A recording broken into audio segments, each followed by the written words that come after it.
Well, hello hyperspace. My name is Davontos and it's time to get hyped because this is some Overwatch competitive gameplay. Oh, Overwatch competitive. I actually want to talk about a couple of things that's been happening quite a lot in Overwatch competitive. So, they actually implemented the report system up on console, which means if you rage quit, or if you throw, or if you troll, people can report you, and you can be banned from playing Overwatch for a set amount of time. It could be anywhere from 10 minutes to 30 days to 30 months. It could be forever. So because of that, people don't really throw as much as they used to. Very, very rarely you'd run into a thrower. Actually, today I ran into a thrower, but the good thing was he was on the enemy side, so I don't care, it works for me. But anyway, what players tend to do, because they can't rage quit anymore, they tend to give up. And what they do is, let's say you're trying to, I don't know, escort the payload. Or it mostly happens in capture points, right? You're trying to capture point B, and you guys have the meter, 3 ticks of the way, you have to get the last tick so you can win, and then there's only 30 seconds remaining, and then you just happen to die. Within the last 30 seconds, you can probably pull off at least one more push.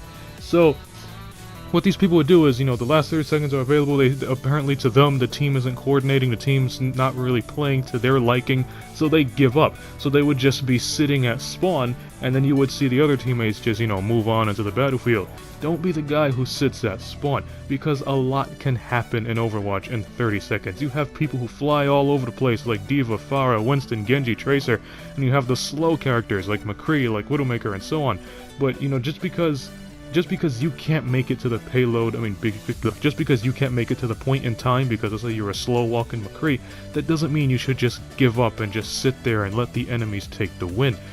Because when times get desperate, you can actually do something that the pros call trickling in. Now what trickling in basically means is, you guys aren't grouped up, so you can't go in there as a force, but you guys make it in like 1 or 2 at a time. That's what trickling in means. If it gets very, very desperate and you guys don't have enough time to group up and go in as a big ball of death, just start trickling. And the reason for this is, let's say the enemies are trying to hold it in, and you have like a soldier who just sprints in there and he touches the point, so over time resets and has to drain the meter down all the way again. That gives the other teammates time to just hold down the point that fraction of a second, allowing the match to go on a little bit longer, because you never know if maybe Zenyatta's gonna show up, do Transcendence, and then hold the point for like 5-10 seconds. Well, how long is this Transcendence? Like 5 seconds? Yeah, he can hold the point for like 5 seconds, allowing maybe 2 or 3 more teammates to go in. And if those teammates come in, they can have their ultimate. One of them can be a Zarya, the other one could probably be like a Tracer. Zarya Graviton balls, Tracer jumps in there, does the post bomb, and then there you go, you got the point. So, I see this happen all the time. There are people where you're trying to capture point B and they just give up. Maybe they keep on dying. Again, if you keep on dying in Overwatch, a lot of people cover this. If you keep on dying with McCree, just switch playstyles. McCree's DPS isn't working, so play a tank, or play a healer, play a support like Junkrat and so on. So if one hero's not working, just switch. It's gonna work out some way. So, it's like, I see people that they just give up. I don't know why they just give up. There's enough time, and they just give up, and they're not throwing, because throughout the entire game, they were trying really hard. You see that they're going all out, they're taking flanks, they're going after their counters.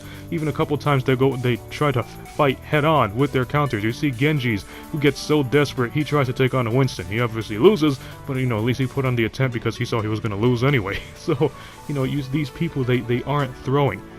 They just straight up give up. I'm pretty sure you guys met a couple of these guys. You guys are losing, and then suddenly you have like a teammate or two who they're like, "Oh man, there's nothing we can do. Just give up. Just give up. Let them take the win. Just take the loss. There's nothing we can do." You guys ran into a couple of people like that, man. So just you don't give up. Just keep fighting. There's nothing you have to lose except the game, obviously. But you still have that slight chance. If you fight, if you just sit there and give up, then you're basically giving the enemies a free victory. Are you gonna give them the free victory, or are you gonna stay there and make them fight for it? Because if you stay there and make them fight for it, like every fight, there's a possibility that they can lose. So yeah, do your techniques in the beginning, do your game comps, and if you see you're losing, you don't have enough time to make that final push, just start trickling in. Sometimes you can actually pull off a win that way. And another thing I actually want to talk about is the new Mercy. Now, the new Mercy, there's a lot of word going around that she has a huge change on the PTR, and basically what it means is you fly up to somebody, you resurrect them, and you have the 30-second cooldown. That's fine.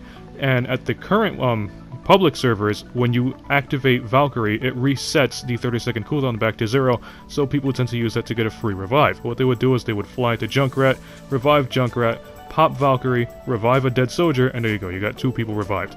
On the PTR, what it is you can revive somebody, you have the 30-second cooldown, and then when you activate Valkyrie, the 30-second cooldown is still present. It does not reset on the PTR.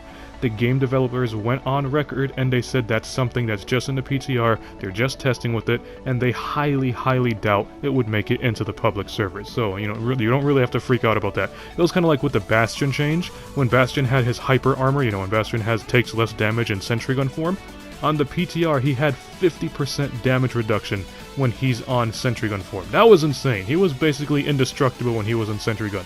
And then come to public servers, they just fix it up so he only takes 20, and now it's much more balanced. So it could be the same thing with Mercy. Maybe Mercy pops a Valkyrie, it does reset, and then maybe when she does resurrect and instead of having a 10-second cooldown, they probably just boost it up to like maybe a 13 or 15. So it's probably going to function the exact same way because it's still really, really early for them to actually start messing up with Mercy like this, because it happened with Doomfist. Doomfist was a force to be reckoned with at launch, and then they started making so many nerfs to Doomfist, you don't really see him much anymore. You see a lot of people using him if they main him, but Doomfist takes a lot of practice, just like Genji. And he's not one of those heroes you can just pick up and have fun with like you can with Junkrat. So I'm really hoping they buff Doomfist just a little bit, and there's no need to worry about the Mercy changes on PTR because the devs said they highly doubt those changes will make it publicly.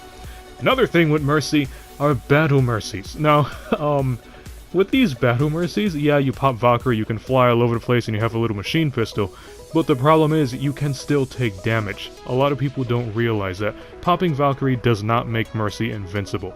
You can still be shot down by Bastion, McCree, Soldier, and so on, and you don't have any armor whatsoever. The only difference is Mercy in her Valkyrie state does self-heal a little bit faster, but in order for her to self-heal, she cannot be taking any damage for 2 seconds. So, if a soldier is constantly pummeling you, even if he's like across the map and he's hitting you with that slight little damage, and you're only getting like 1 hit point, you're still not going to self-heal, because he's still hitting you. So the best thing to do with Valkyrie Mercy is, pop your ulti and then stay with the team and heal or damage boost them. I wouldn't suggest going into Battle Mercy unless you're playing like a team deathmatch or a free-for-all or something like that, but if you're playing competitive or regular game modes, I highly suggest not becoming a Battle Mercy unless you really, really have to. Remember, Valkyrie makes you a Super Mercy, which means you can basically, do Mercy things, but much, much better. And the best thing that Mercy does is heal and damage boost. And resurrect. There is also one slight little change that was done on the PTR with Lucio. I'm not too sure if this is a bug or not, but they kind of decreased Lucio's jump height. I don't know why they did that. Lucio, apparently on the PTR, he cannot jump as high or as far. The devs didn't say anything about that being a bug or a patch or a nerf. I have no idea why they did that. I'm hoping it's a bug because, Lucio wasn't really a threat with his jumping to begin with, so I don't know why they would fix that. And that's basically about it. So if you like this video, punch that like button with a mighty force. You can follow me up on Twitter at Davontos, man. I'll leave you guys with the rest of the gameplay. It's almost over. And as always, I'll see all of you in the next video. Have a nice day.